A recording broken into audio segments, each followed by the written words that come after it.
Hello বন্ধুরা, তোমরা কেমন আছো?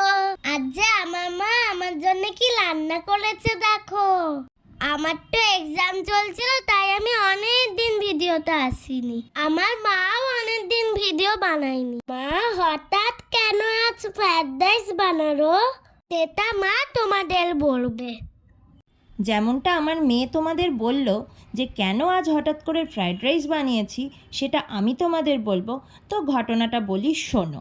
গতকাল রাতে আমি ওকে বলেছিলাম যে আজকে তোকে আমি সয়াবিন আলুর তরকারি করে দেবো, কিন্তু কোনো একটা কারণবশত আমি সয়াবিন আলুর তরকারির বদলে করেছিলাম কুমড়ো আলুর তরকারি।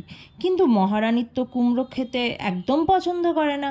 এবার কি হবে, কি করে ওকে কুমড়োটা খাওয়ানো হবে? আমি তখন ভাবনায় বসেছি যে কিভাবে ওকে আমি তরকারিটা খাওয়াবো, কিন্তু তখন দেখি উনি কান্না করতে শুরু করে দিয়েছেন।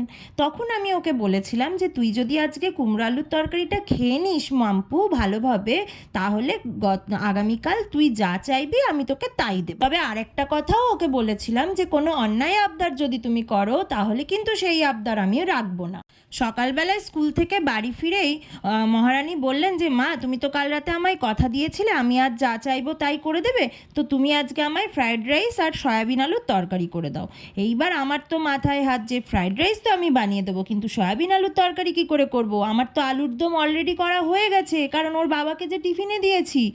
তখন এবার ওটা শুনেই মহারানী তো আবার কান্না করতে লেগে গেলেন। তো আমি আর কি করব, সয়াবিনটাকে সেদ্ধ করে ফ্রাইড রাইসের মধ্যে দিয়ে দিলাম। রান্নার পুরো প্রসেসটা আমি প্রথম থেকে দেখিয়ে দিয়েছি ভিডিওর মাধ্যমে। তোমরা বলো কেমন হয়েছে? কি বন্ধুরা, শুনলে তো কেন মা আমার ফ্রাইড রাইস বানিয়ে দিয়েছে? খেতে কিন্তু ভালোই হয়েছিল। ভিডিওটা কেমন লাগলো জানিও কিন্তু। আজ তারা